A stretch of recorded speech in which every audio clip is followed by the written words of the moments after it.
What is going on, my friends? It's Dave Sharpe. Welcome to Wake Up Legendary. We have a guest on this morning who's been here for a few times, and he's up to 335,000 followers and a booming online business that he dropped drop shipping for good. Let's hear why. Tyler, what up, man? Hey man, how you doing today? Welcome back to the show, man, for like the third or fourth time. I know it's great to be back. You know, you've got it's like a new you for 2023. You got the stash going. I love it. I mean, the room, how has life changed for you, man? I mean, not just, your appearance looks different, but tell us about the quality of your life and what's been going on since you started in a nutshell, just so people could have an idea of how life is different, especially since we're now going into a new year anyways. I know it's crazy. It's a new year already, but yeah, life has changed significantly for me. I used to, I was a banker before I was doing my online business, and I had no free time. I couldn't spend time with friends. I couldn't spend time with family, and now I have an abundance of time. I almost don't even know what to do with my time. So I guess that's a great thing to a great issue to have. Do you have kids? No, I do not.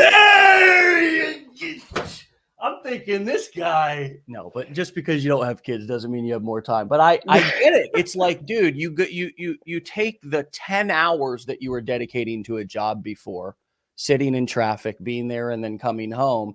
And now, I don't know about you, but I mean, I just drove over to the office, picked a shirt out of this is the most wrinkled shirt. I just pulled it out of the back seat. It was like under my daughter's car seat, and it was like scrunched under there because it's like at this point, I realize that it doesn't really matter. It's just I've sort of disconnected from all of the social expectations, even that I look a certain way. Yes. And it's like, do you feel yet disconnected from the corporate kind of normal, what sounds to be like the banker, dude, that's pretty rat racy. Do you feel fully disconnected from that now? You said you have more time than you know what to do. That's a big statement.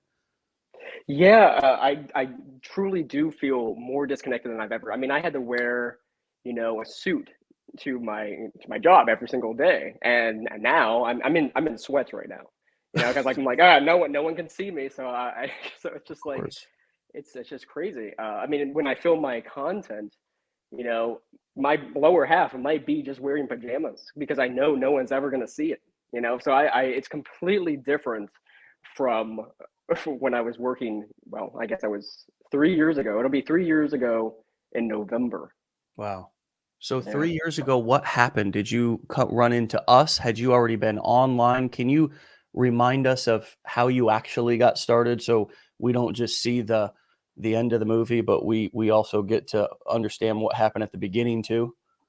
Yeah. So, like you said earlier, I dropped drop shipping. So I tried so many side hustles over the span of maybe 5 years from today. And ultimately, it wasn't until I found you guys that everything kind of changed for me. I had heard about you, and I was like, okay, well, you know what? If I take the time, if I actually dedicate the time and learn these skills, and I'll be honest, I mean, I did struggle for a couple months, but after month three, I started making $10,000 per month on autopilot. It was just crazy because my Instagram blew up. And I do want to talk about, I love my Instagram, but like I'm focusing now a lot on Facebook Reels. I've grown like 40K followers in the last month. So I think that's the next. I mean, I know you guys already know, but it's the place to be. I prefer it over TikTok immensely. I wouldn't even mess around with TikTok. I would mess around with Facebook Reels if you want to make your money online today. Wow. Big statement, brother. Big statement. You dropping bombs today. You must have got some sleep last night. You come in here with those absolutes.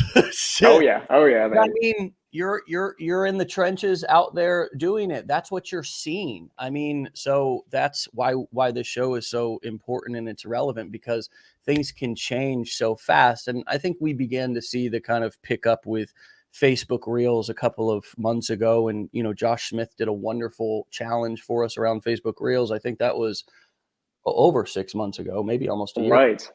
But yeah, it seems like people are still not really kind of all in on creating content there, and still absolutely, yes, are very focused on TikTok. I think it's because TikTok's maybe more fun for a lot of people to be on, so they maybe naturally gravitate towards that from a creator standpoint, because Exactly.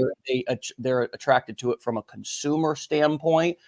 How do you look at where you spend your time? Like, am I going to spend my time really focused on building this Facebook profile and my email list? Am I really going to focus on building my TikTok and Instagram with maybe some slight kind of activity in a Facebook group? Like, how did you or how have you, or how are you settling on, okay, this is what I'm doing right now, and I'm really going to focus on just this.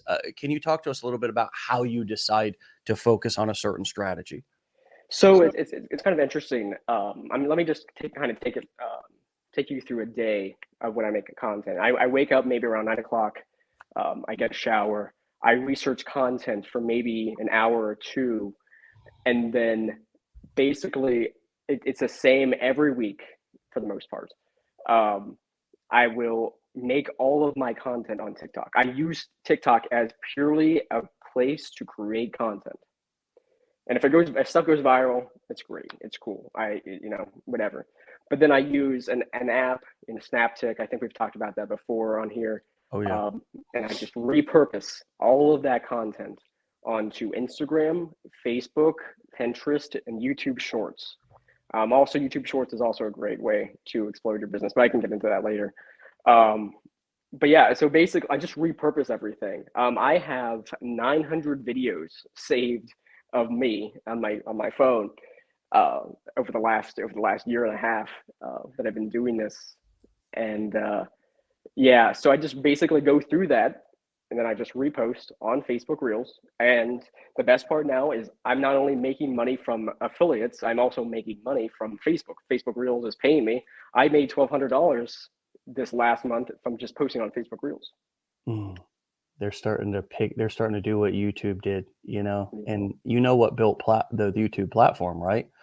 Was them paying everybody to post content by, for those of you who don't know why all these kids or whatever people are posting videos on YouTube, is because, one thing we don't talk about a lot in this community is how you can monetize those accounts directly, like how the actual company will pay you to post content on the platform. And the reason why we don't talk about that a lot is because if you're doing what we teach anyways, and you're creating valuable content and building up digital real estate and so forth, and you're building up these accounts, and by digital real estate, I mean like various different pieces of accounts, basically. I mean, these are all like kind of, if you think about it, rental properties that are kind of, that you didn't even have to buy, you just had to put in the sweat equity, and they kind of paid you they'll pay you in different ways. But yes, you can monetize it through just driving traffic into a link. You also can monetize it on YouTube, and now Facebook is paying creators based on the amount of views that their videos get. I know, it's crazy. So it's just like, if you really take what you teach in your course and apply it, I mean, you're going to have multiple income streams without, even really trying even harder than you have to. Yeah, and a big data list to boot if you've been collecting those email addresses. And that's the big reason why we teach what we teach, is because there's a lot of YouTubers and a lot of influencers out on the internet who are not building an email list and who are not monetizing through the core four. That's what's different about what we teach, in case anybody is wondering. Because again, there's plenty of influencers out there. There's plenty of YouTubers out there. And they're like, you want to talk about 1 in a million success stories? I mean, there's one Mr. Beast for how many ever, different YouTube channels. And that guy's, got 1 billion subscribers and all this. But continuously creating long form video on YouTube that's really entertaining is not easy. So what we do is simultaneously build smaller pieces of real estate, but be building that email list.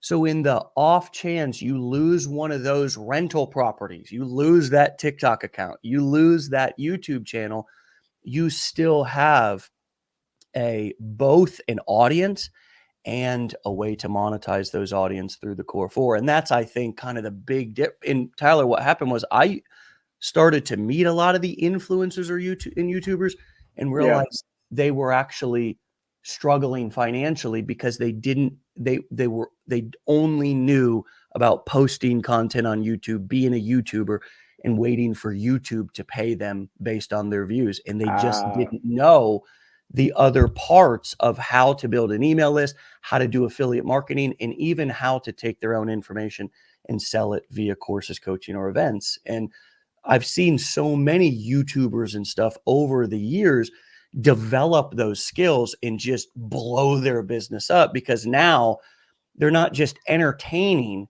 they're actually edutaining, integrating a little bit of education, and selling things on the back end, and also building an email list to continue to sell.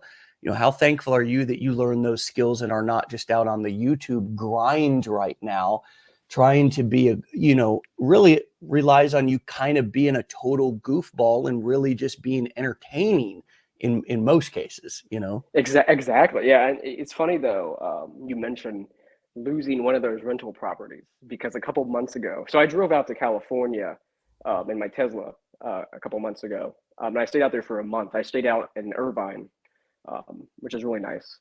And then I got back, and it was great. I was riding a high basically, and then I lost my YouTube channel. Yeah, and it had just hit 100K. So a YouTube short went viral, and I gained like 100K followers or subscribers, I guess. And so I lost it. But luckily, I had my other accounts that have been able to, keep everything going for me. But that's the thing sometimes with these social media accounts, they don't disclose why you've lost your account, and that's exactly what happened with me, unfortunately. But now I've started back up again. I'm re-uploading all my videos again, and I'm basically it's just I don't stop. I mean, it was definitely discouraging, but I do not stop because I know how important this business is and how much money I can make with this business. Yeah. And you also have an email list as well, right? Exactly. Yes. Yeah.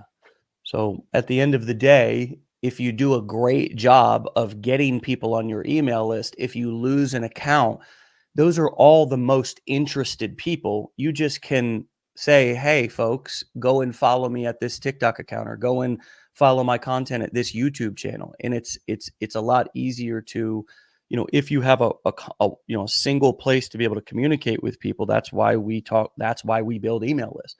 That's why we drive traffic to landing pages.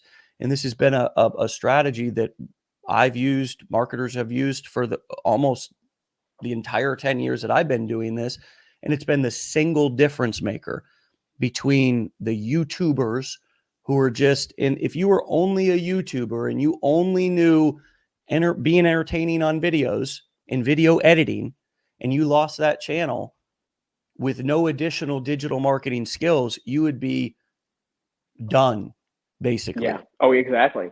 Yeah. It's kind of funny you mentioned that, because like a couple of years ago, before I found all of this, I wanted to be one of those fancy, funny YouTubers. I wanted to be like a video game let's player, like PewDiePie or Markiplier.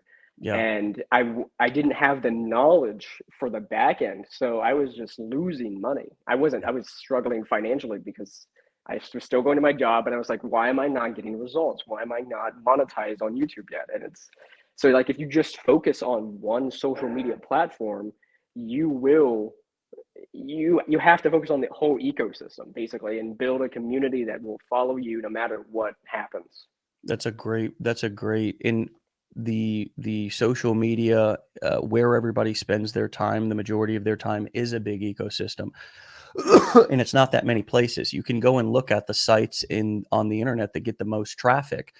And besides the porn sites, I'm just sorry to say, but besides them, you look at the social media platforms, and that's where the majority of people are spending their time. So, to be able to, what you're doing, which has been pretty much the strategy that most of the top marketers in this, in this industry are using, these business models are doing, which is using TikTok as that kind of primary place to create that initial content. And then very important, saving all of those to your phone and then putting all that content. I remember I heard you say you had 700 videos saved. As you're posting on TikTok, you're making sure that you're saving that content offline somewhere, so it's safe. That's your asset folder. That's your media asset folder. That's very important. You can reuse all of this content next year. You really can. You can just years worth of content, and then you just kind of reuse it. It's a beautiful thing. You can go on vacation that way. You can take breaks that way, and it looks like you're still going. But then you run it through a thing like Snaptick or whatever, and now, because all the platforms are so kind of like, copycat, which you can see businesses like that anyways. Everybody in our niche thinks that, well, everybody's just copycatting people and all this. No, everybody copycats everywhere. It's business, it's just the way that life is. Right. Original ideas are, who has one anymore? I don't know. But, it's like all these platforms take content the same exact way. They just looked at TikTok and were like, God, that's really killing it. Let's do the same thing. So now for us, it's easy because you can just take a piece of content and repurpose it the same way that we do with this show. We strip the audio, we put it on podcast, we take the video, put it on YouTube, we take clips. Now we're running them in reels. So you really can systematize. There's not that many different ways you need to create content. You can really create it once and then just not only kind of spread it around, but like you said, 700 videos you have saved as kind of keeping some powder dry in case you're sick one week, or hell, just want to post videos all this year of ones that you did. I mean, dude, that's powerful to have that much. And also to hear that is that 700 that you've done total, or 700 you've done that you haven't posted yet? That's 700 that I have saved.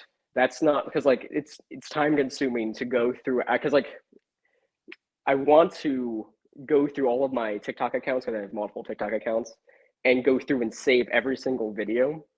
Yeah. But that's definitely over 1,000 videos. So I might hire a VA for that. So, but that's definitely over 1,000 videos. And the thing is, I could definitely, if I just wanted to take the whole year off now, and I just never posted nothing again.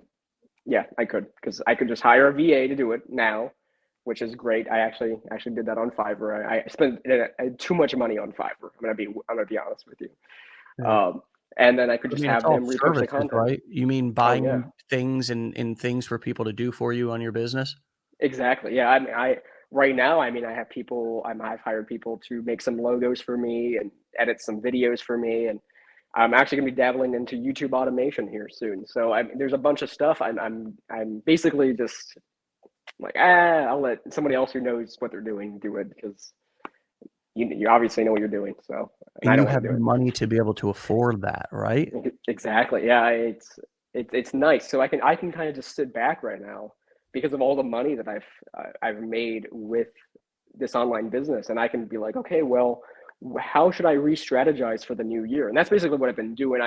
For the last from like December 20th to the 1st, I kind of just took a little break on Instagram and everything, and I was just like, well, what can I do? How can I really, change up how I've been selling things? And so I created some digital assets, and so that's pretty much my plan for the year. Ebooks.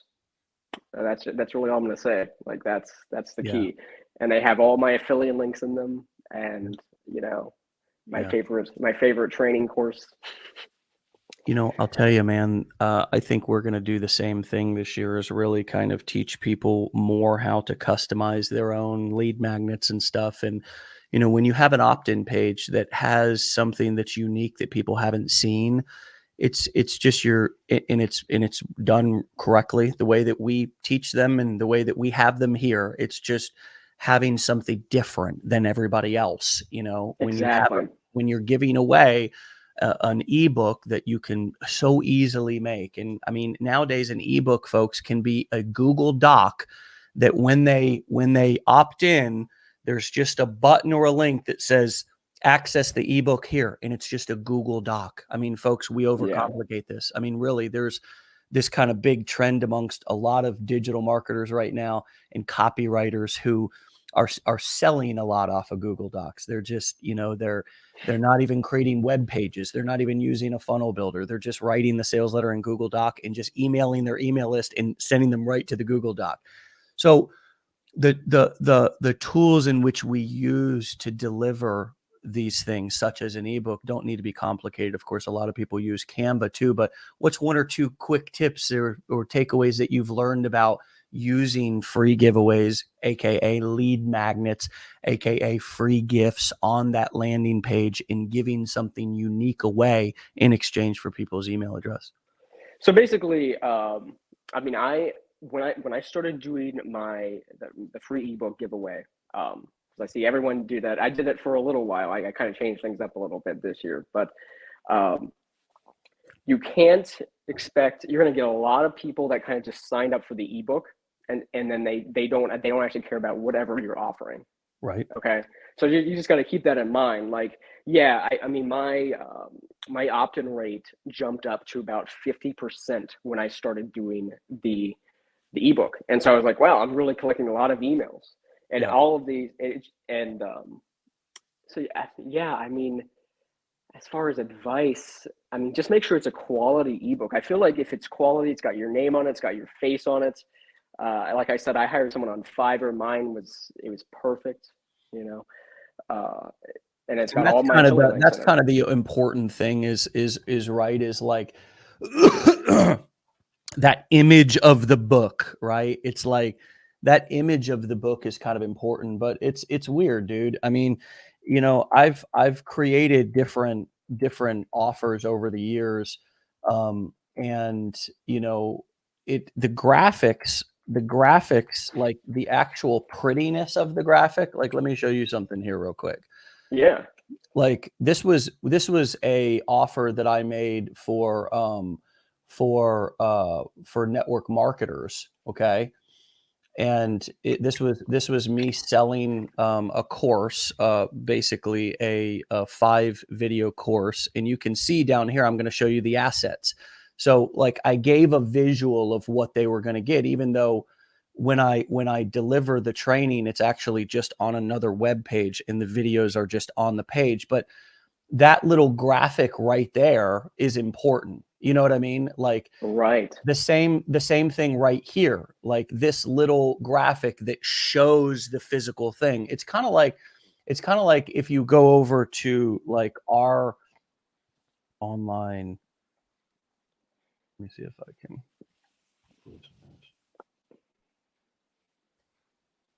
let me see if I can get this. So even if you go to our page, like you see that we use graphics on the page.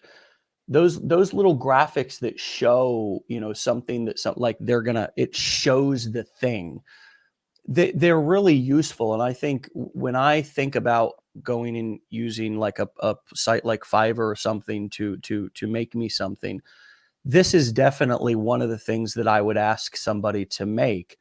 That's probably the most important graphic that needs to be designed for you if you're going to give away an ebook, because you would, by showing the visual of the thing that you're giving, it can give somebody a little bit. And then you would just write, you know, ebook gets delivered in digital form, right? Exactly. But it's powerful to give, especially on the internet where everybody thinks everything's fake or they're so skeptical, to have a little graphic made to kind of signify that I'm actually giving something away here and it's not bullshit. It's a book. I'm just going to give you the digital version on the next page, not the actual physical book. Right, exactly. It's funny though. From taking a look at that, it actually reminded me of something that I'm actually going to start implementing. But like free bonuses. I'm going to start incentivizing people to buy some of my offers with a free bonus that I have created. Absolutely. And I think that's going to be a game changer for me as well for this year. I've already started seeing a lot of people do it, so I figured I'd jump on it. Absolutely. Free bonuses. There's a couple of things that are really, really powerful when in getting people to buy things and actually move on them, right? Bonuses are definitely one of them, some sort of a time limiter, right? To where they have Yes, to make a decision within a certain amount of time in order to get those bonuses or whatever. Um, limited amount of space, those type of things. It's scarcity. anything, it's urgency, it's scarcity, and it's value, right? Bonuses, Exactly. value, urgency, scarcity, and you have to use those things ethically, right? I mean, I don't have only 50 copies of my digital ebook. I mean, that would be bullshit. You know what I mean? Exactly. Yeah. But Oh, it's yeah. like, Yeah. but if you come out and say, I'm only giving 50 people access to my Exactly. ebook, then you've completely just fixed all your moral issues, and you're still able to implement the urgency slash scarcity piece to get people off their duff to do something to move on it. You just reminded me of something. The power of like CTA posts, call to action posts.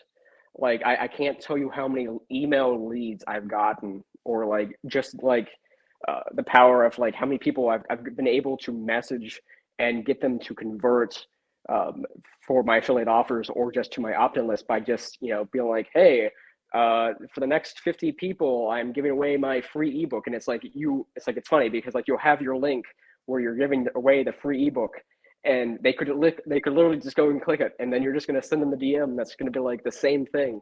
Yeah. But because you send them the DM, they're like, wow, it's special now. There's a Exactly. psychology behind it.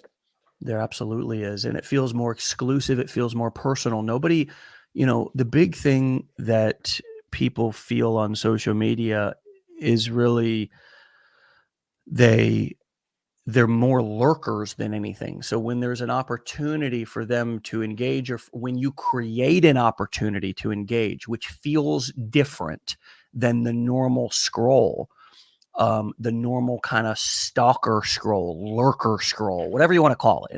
And you know what I mean? Like, it's like Yeah. most people just are lurking. They don't feel seen by you, the influencer, or you, the person of authority. They're just lurking. They feel unseen. So when you create that opportunity for them to now kind of engage Yes. and be noticed, man, it's powerful. And Oh that's yeah. exactly what you're doing there by bringing them into the DMs and saying, hey, you have to send me a DM in the next 3 hours after this video is posted. There's so many different creative ways that you can create urgency, folks Yes. listening. And because remember, there's 300 people live listening as well. I feel like I'm just talking to you, but this is such good information, because it's like you and I sitting here spitballing, I hope reveals to people listening that it's just about you being a little bit more creative. Kind of, you can create everything you want, and your results will completely change just with small tweaks on how you do things, right? It's a lot of people are posting content and there's no FOMO. There's no reason for anybody to act on it today. So Exactly. of course they're not. If there's no urgency, if there's no scarcity, if there's no FOMO, and if there's no time limiter, like you need to reach out and DM me within the next 24 hours after I post this video if you want this specific information. And the other thing is, it's so easy to continue to run different campaigns and give different calls to action, because as all you have to do is just create a new ebook, create a new Google Doc, find a new video and say, I'm going to give away this unique video bonus Yep. to anybody who DMs me in the next 24 hours. And then along with that new video bonus or that new Google Doc or whatever that new thing is that you created, of course you you add in, when you DM them, another offer with a time limiter. So if they had 24 hours to message you to get the first bonus, hey, if you liked this, PS, by the way, if you liked this, here's the other bonus that I have for you if you buy this. You take them one step at a time, and each step has to be you have to think it through and actually almost kind of create a contingency plan, knowing that they're not going to do what you want them to do. You have to, nobody's going to open your DM and say, wow, this was so great. What else do you got? What else can I buy anything from you? Nobody's going to ask you of that. So you have to be the traffic controller and use these strategies in each and every step in order to move that prospect along in the process.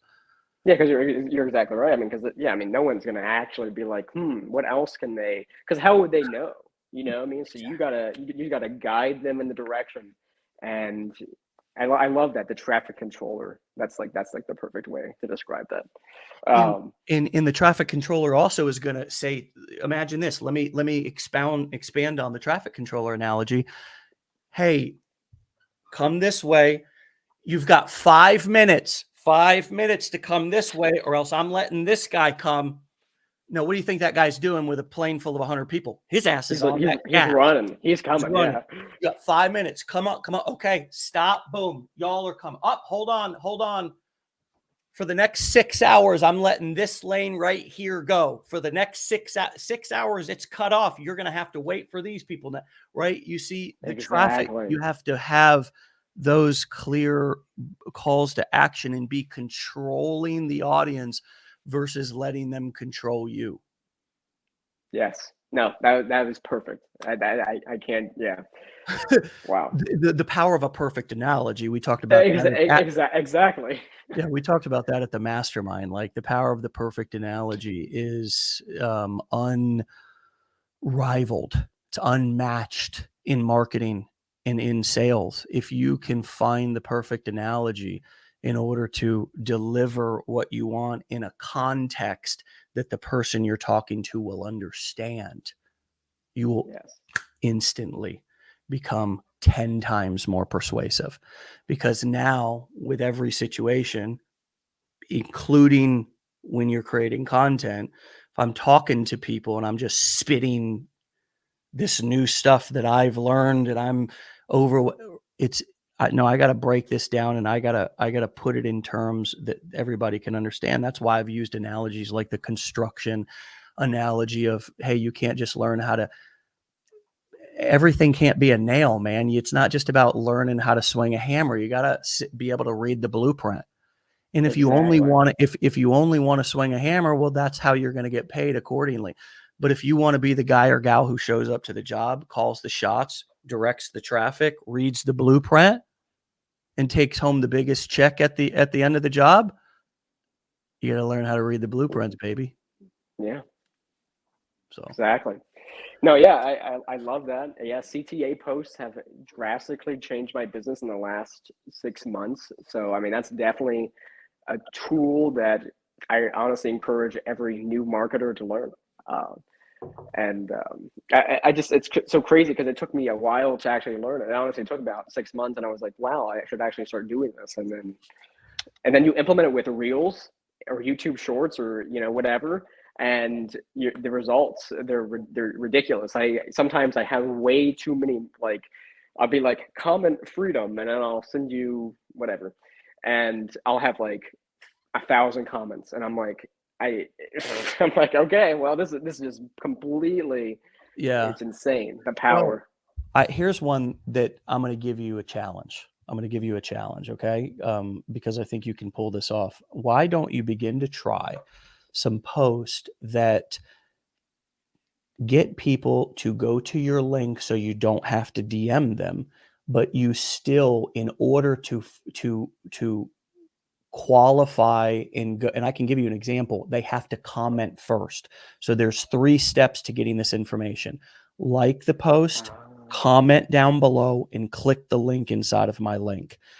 in order to, when I begin sending this information out and I go into, you got to really think it through and make sure that it doesn't come across as kind of, either bullshit or whatever. Right.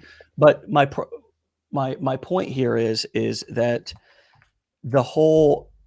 there's a bottleneck that happens with a lot of us when we begin to do too many of the, or we have a either video or ad that we're like, comment below and I'll send you the info. The challenge that we risk with that is actually getting our accounts deactivated, because the platform will look at us like we're spamming people if we're copy and pasting the same message to 50 or 100 different people. Yeah. Oh yeah. And I definitely, I mean, I've gotten the pop-up on Instagram that says you were doing things too fast, slow down, or whatever, stuff like that. So yeah, it's definitely something to, be wary of. But yeah, it's just crazy. So I'll definitely check that out. It reminds me a lot of when people on YouTube would be trying to do giveaways. They'd be like, comment, like, and subscribe, and then you could have the opportunity to get an Amazon gift card or something like that, but that reminds me a lot of that. So yeah, exactly. And it's that that's exactly kind of what I'm referring to. Some of the influencers did that, the Kim Kardashians and stuff like that. You know what I mean? So the idea here is that how do we keep the balance between creating either risk to our accounts or creating bottlenecks because we can't get to everybody, you know what I mean? And the other challenge with the kind of write a comment below and then I'm going to message you is a lot of times those people are hot right then and they have time right then. And if I don't get back to them for another 12 or 24 hours because I'm getting through everybody, so much has happened in that person's life. I would almost probably rather have 10% of those people just clicking my link and going for it. Right. Oh yeah. Unless I was legitimately running, the other thing that I would do, here's another, which this, some people might not want to. Here's another thing you could do that would be a gangster. And I'm just like spitballing ideas. Yeah. Is you could have people DM their email address, right? And say, DM me your email address. And I'm going to have my assistant go through and add it to a list that I'm going to send an email at this exact time in this exact date. And if you have not sent me yes, is there tons of manual work for that? There is, versus just saying, go hit my link. Click a link. Yeah. But it's about, if you want to create exclusivity, while at the same time protecting your account, then there's different ways. You could say, I'm going to take the first 100 email addresses. I mean, there's a lot, because now it's just another way to get 100 really qualified people. Yes, you manually add them to your list, your AWeber, your Get Response, but I guarantee you those people are fired up and hot, if they've given you their email address via DM. I mean, because that just shows you that they're at least a little bit interested. They just need to be a little bit more, persuaded to buy whatever offer it is. You just have to push them over the edge. That's essentially it. Because they're showing you their interest by DMing you that information or commenting. Exactly. And if I was, say, today's Tuesday, and I was going to be sending this email out on Friday at noon or Friday at midnight or whatever, how like musicians say album dropping midnight Friday, right? And people will like get excited and like, but anyways, the point is that let's just say it was noon on Friday. All my content leading up to that is about that. It's or some of it anyways. If I'm posting 2 or 3 videos a day, then a lot of that content is reminding people on social media that this thing is coming. And I think what a lot of us don't remember is that part of somebody following, engaging and engaging is that they're entertained. They're having fun. It feels like Yeah. they're going somewhere and something's happening versus just it's always the same. And people are naturally gravitated towards chaos. And Yeah. Oh yeah. Oh you yeah. know, Yeah. So so I'm definitely going to start implementing some of that though. That's some genius stuff. That was some good stuff that we covered here. yeah, I Um, mean, the Nicole says totally using the email and the DM too. oh yeah, I mean, that one's perfect. well, and there's so many different ways that you could do little things like this. And nowadays it's just really about being creative and giving your audience different looks. Like give them different looks. Imagine that you're a pitcher and that, your audience is a batter. And if you've thrown the same pitch at 50 miles an hour, lobbed it right over the plate every single time, throw them something different, change it up, Yeah. get them off, Yeah. get them off, get them off their, get them off their heels a little bit, introduce something, be doing something different and new regularly. You don't have to always be doing it, but to be able to give your audience different looks instead of always having the same front door, switch the front door up. You can even still keep the back of the house the same, Yeah. but it's just about switching the menu. Another analogy for this would be a restaurant. It's like they got different specials. Put a little something different on the menu for the regulars. You know what I mean? Let them Oh yeah. have a different look, for God's sakes. Yeah, because you're still getting them. Like, yeah, that's perfect way because, like, like you're getting them in the door, and then you can just be like, okay, well, today we're doing this instead, but you still the same restaurant. They still have the same food. Yeah. Yeah, yeah. I mean, it's one of the reasons why we Analogies. started this show the way that we did, because even me every day just sitting here talking would eventually get boring to both me and the audience. So it's about giving people a different look, keeping it fresh. How are, you using your creativity? And some of us got to spray some WD-40 up in the old brain, get that baby loosened up. Oh yeah. Oh yeah. And that's kind of like, it's funny because like that's pretty much my whole theme for this year is, I've been doing things pretty much the same for the last, well, at least especially last year. So like now I'm kind of I'm changing things up because I could tell my audience was getting a little bored. So got to change things up a little Good bit. word. You got to. Fatigued, bored. Just own Yeah. it. Just own it. And then you say, how can I change it? And it's like, yeah, man. It's like, hell, you know how to know if your audience is like getting bored or you're bored. You know how to know if Yes. your audience is lost, you're lost. You know how to know if your audience isn't clear, they're not clear. You know how to know if your audience isn't having fun, you're not having fun. Yeah. Oh yeah. Golly. No, that's perfect. Yeah, everything's just a self-reflection of yourself. Yeah. I mean, I guess we got deep there for a second, but yeah. Well, it's true though, isn't it? It's like I have to have realistic expectations on my audience that I can't be over here, in total fear and lack and just hoping that they're going to do exactly what I want and get frustrated when they don't, and then to expect that they're having a ball and having fun, and it's a mirror. I mean, they're having fun if they're here to watch you. They're watching you. So if you're not having fun, they're not having fun. If you're having fun, you're going to suddenly start to see your audience just have fun. Or if you're doing if you become much more compassionate or much more kind of, really trying to compassionate. I mean, like really trying to deliver value to people, like really trying to think about their situation and not just you trying to make a buck. But you'll see your audience when you switch your intention. And Tyler, I'm sure you've seen this. I'm sure when you said you struggled for those first 3 months, I would assume your kind of intention and your mindset and how you kind of saw this business there was a switch that got flipped around that Yes. 3 month. How would you summarize that?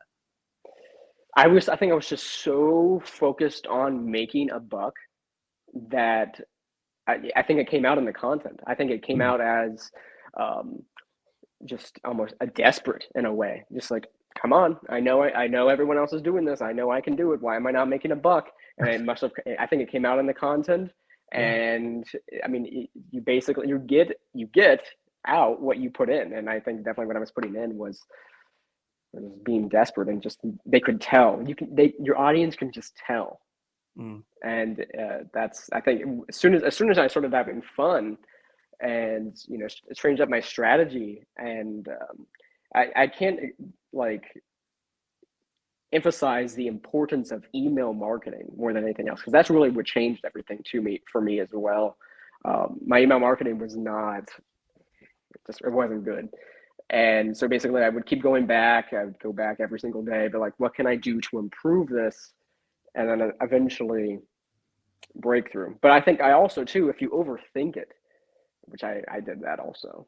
If you overthink it and you're just like, well, this word has to be this word, or this phrase, or this title has to be exactly this, then that will also, it's like, you just self-destruct. You do.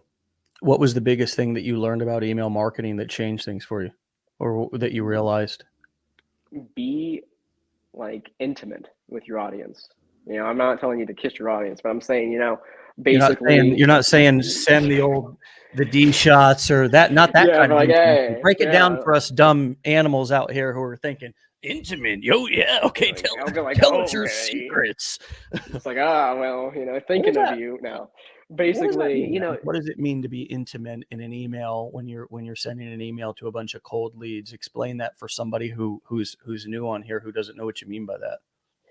Basically, pick a point, a point in your topic, like that your audience can relate with, and like try to really build build rapport with them, essentially. So basically what I did was I took some of the emails that were templates or email swipes, and I rewrote them in a way that I was like, I was struggling. This is you and I aren't that much different.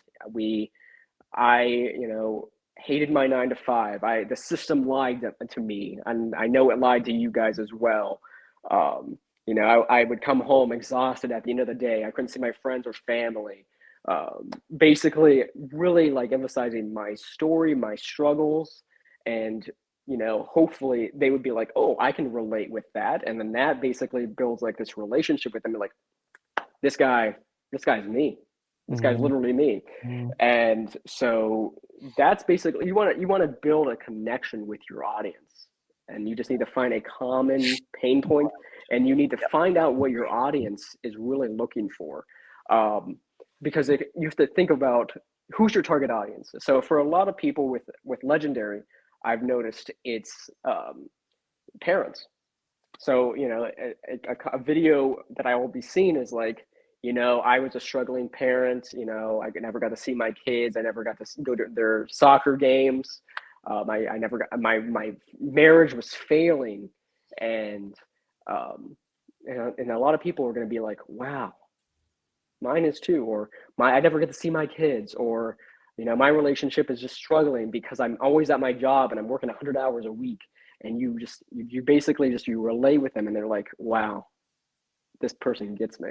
And then you basically just branch all your content, and it's really not that hard to persuade people after that point. Yeah, because they believe you. They believe that you're not somebody who's out to hurt them or get them or whatever. They feel like you're on their side. I want to highlight something that you said that was brilliant and just very simple and clear. Finding a common pain point. Wow.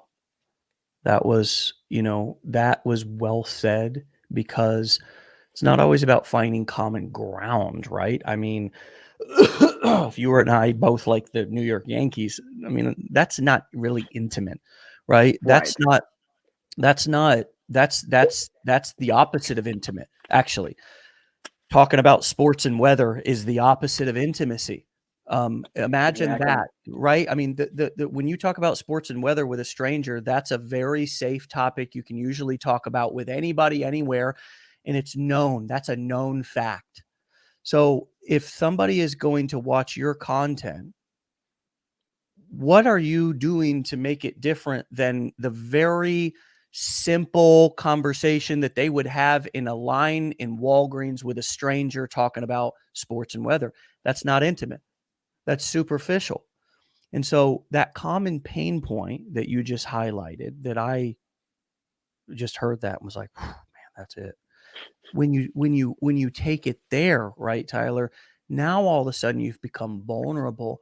And one of the key elements of intimacy is vulnerability. As a matter of fact, there is no intimacy without vulnerability. There is zero, because intimacy means into me you see,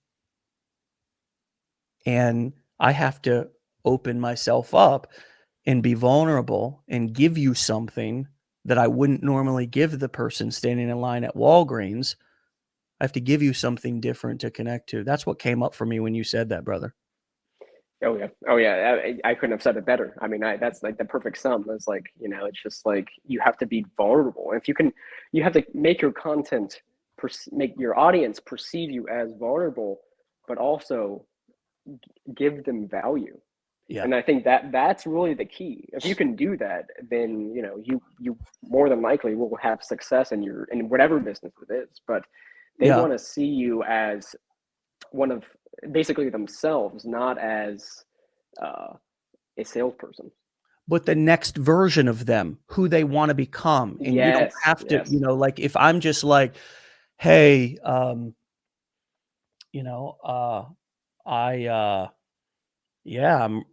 writing the email to you. You're my lead on my email list. And I'm like, yeah, I mean, life really sucks sitting in, I basically last Saturday, my daughter came to me and said, Daddy, not another Saturday that you have to leave the house. I feel like I never spend time with you, and then, well, guys, go ahead and click the link and I'll see you on the next email. It's like, that's not, you've identified a common pain there, but they want to know the piece that gets them to take action is how you turn that struggle into a strength, how you turn that mess into a message. You have to turn the mess into a message.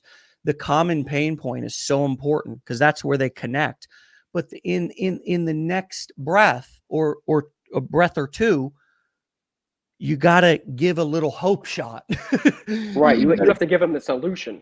Yeah, exactly. Yeah. You have to, because that's basically the whole thing. With this business is like finding out what your audience has that is a common pain point, and then basically relating with them, making yourself perceive them as, no, actually I said that wrong. Make them perceive you as vulnerable, and then basically you give them the solution that allowed you to get out, and then they can get out too because of that. Yeah. And Brandy made a great comment. I'm diagnosed depression, so I reach those that don't think they're worthy or good enough to be successful, that there's someone who's been there and that there's still fight left in them. That's the people that navigate to me. And what a wonderful example of what we're talking about just right here, because she's leading with that common pain point. And in many ways, for the last 12 years of me doing this, I've done the same thing. I've led with those common pain points, which is that I had major struggle in my life. Mine came in the form of drug addiction and some homelessness.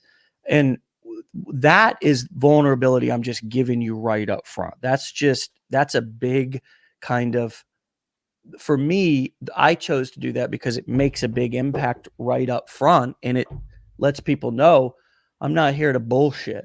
I'm here to keep it real. Right. And then, that allows people to feel comfortable, with me, that I'm not going to portray myself as perfect. But then I immediately move into, and I think that you can branch out whatever your challenge is. It's just about picking it and focusing on it. For me, I focused more on that aspect of my story and sprinkled in the fact that I worked construction with my dad or whatever. But I was at a certain place in my life that was kind of I had just gotten clean. So it's also good to be look around in your life and ask yourself what's really going on. How can you actually really take, I think a brilliant marketer takes their surroundings and what's going on in current events and creates a message with it. That is marketing. So you Yeah. Oh have to yeah. take something, nothing, and turn it into something. And whether you're bonding with people over depression, we had the lady on a couple of weeks ago who her content and entire TikTok and social media accounts and whole business is about setting boundaries. And, she sells physical boundary cards, but she could also just as easily sell all of that information digitally and package it in courses, coaching, and events. But my point is that even her story got started out of this whole idea of I started doing this in my own life. It was a struggle for me. And here's how it was a struggle for me. And then all of a sudden you start relating. Hey, hold on a second. That's a struggle for me too. And that really hits the nail on the head. And boom, you're hooked because that person's talking about the real shit that you're experiencing every day. And then Right. she moves into the solution and it's Yeah. it's so powerful. It just works. Yeah. I don't know. I think it's crazy. We've already been talking for almost 56 minutes, but since I know we're probably getting close to the end, I want to end it basically with something, like your value proposition.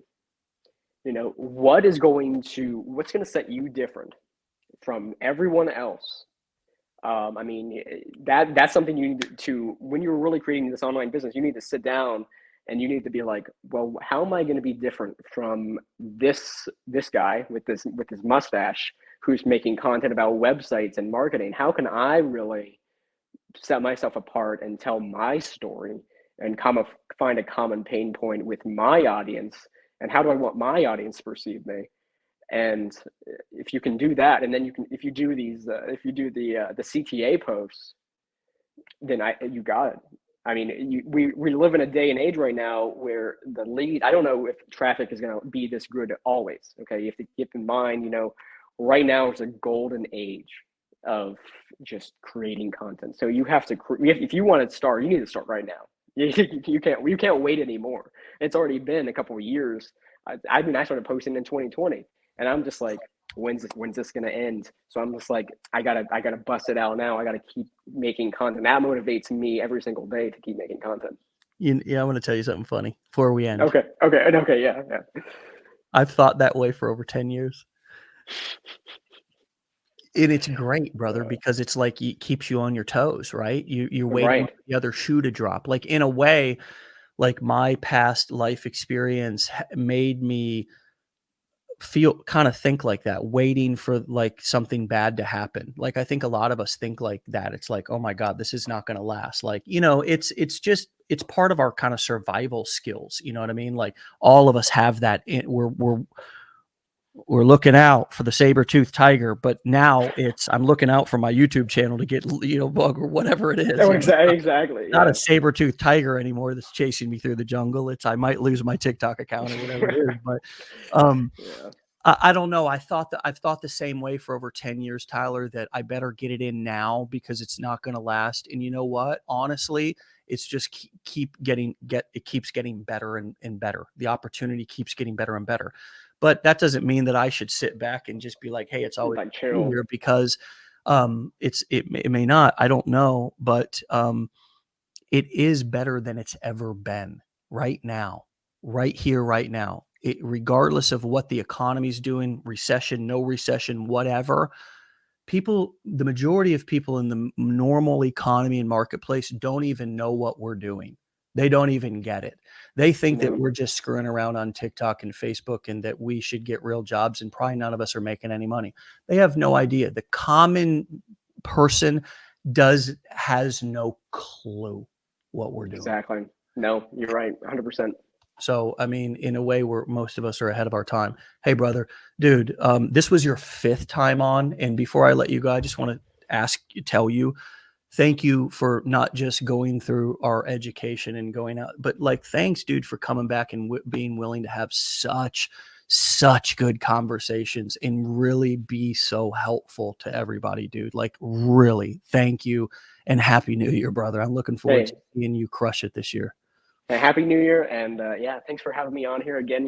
I hop on these with the goal to help as many people as I possibly can. I just, that was my common pain point. I wish I had someone that did this for me.